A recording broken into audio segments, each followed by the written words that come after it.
Welcome back to the Ancestral Findings podcast. Before welfare offices and Social Security checks, there was something older and far more personal. There was each other.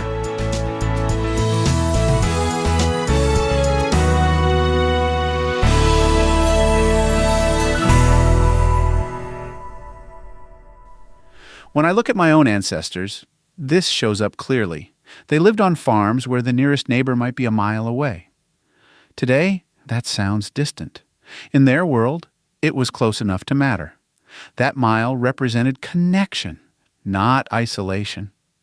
It meant someone could walk over if they had to. It meant help was available, even if it took effort to reach it. Those neighbors mattered because life demanded cooperation. Weather did not wait. Crops did not pause. Illness did not schedule itself conveniently. When something went wrong, there was no hotline to call and no agency to apply to. What existed instead were people who knew each other's land, habits, and circumstances. If a farmer fell sick during planting or harvest, neighbors stepped in. They brought tools, animals, and labor. The work still had to be done, and everyone understood that next time, the roles might be reversed.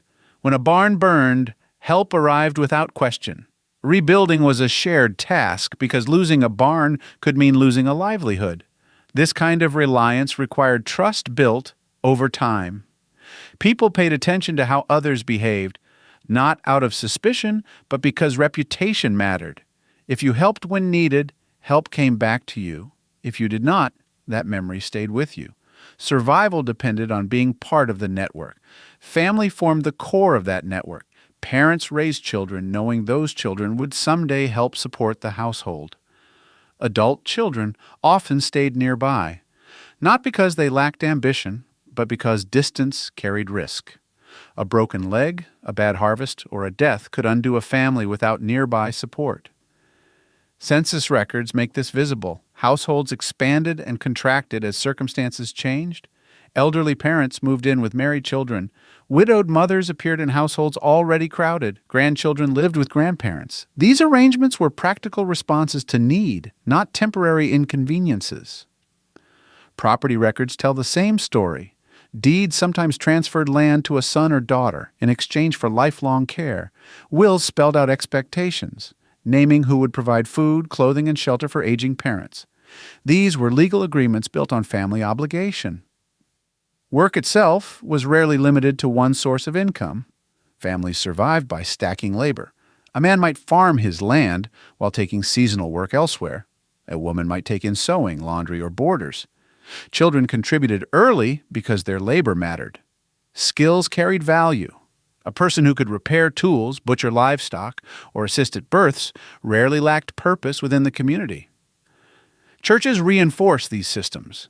They maintained relief funds long before government aid existed. These were not abstract concepts. They were records, often handwritten, listing names, amounts, and circumstances.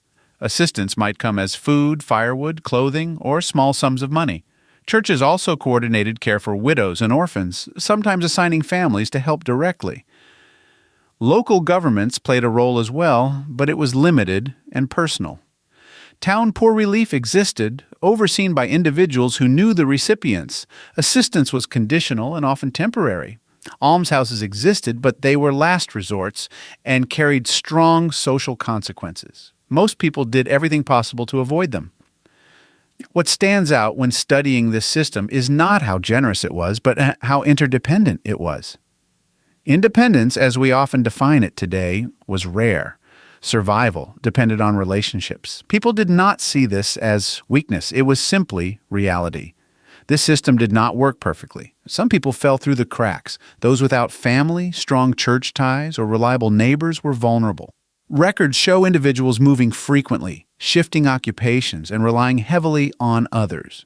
Orphans were sometimes apprenticed out, not as punishment, but as a way to ensure food, shelter, and training. Widows without support remarried quickly because survival demanded it. Acknowledging these failures matters. It keeps the picture honest, but it also highlights how much depended on connection. The more integrated someone was into family and community, the better their chances of enduring hardship. Old age was handled differently as well. There was no concept of retirement. People worked as long as their bodies allowed. When they could not, they relied on family. Property, labor, and care were exchanged across generations. These arrangements were expected, not negotiated as favors. What makes this history especially compelling is that it never fully disappeared. Even now, families still rely on each other in many of the same ways. Parents help children with down payments for homes. Relatives loan money for cars. Families step in during illness. Grandparents help raise grandchildren. Siblings share resources when one falls behind. These practices are not written into law, but they are written into lived experience. The difference today is how we talk about it. Reliance on others is often framed as failure rather than continuity. We are surrounded by people, yet disconnected from them. Screens compete with conversation. Distance becomes normal, even when it weakens support. And yet, when real need arises, the old patterns return. Family steps in. Trusted people step in. The systems may look modern, but the foundation remains deeply human. This matters for genealogy because records only show fragments. Understanding how people survived fills in the spaces between names and dates. It explains why families stayed close, why households looked the way they did, and why certain decisions were made. It explains why an elderly parent moved in with a child, why a widow remarried quickly, why a family suddenly disappeared from one county and reappeared in another. These were not random events. They were responses to pressure. When I think about my own ancestors and those mile-wide gaps between farms, I do not see isolation. I see a network stretched across land and time. People who knew each other's lives well enough to step in when it mattered. Before welfare offices and Social Security checks, survival depended on connection. It still does, even if we sometimes forget it. When you look at your family tree, you're not just looking at individuals. You're looking at a system of care that existed long before formal safety nets. Understanding that changes how we read the past, and it should shape how we think about community today. Before safety nets, there was each other, and in many ways, there still is.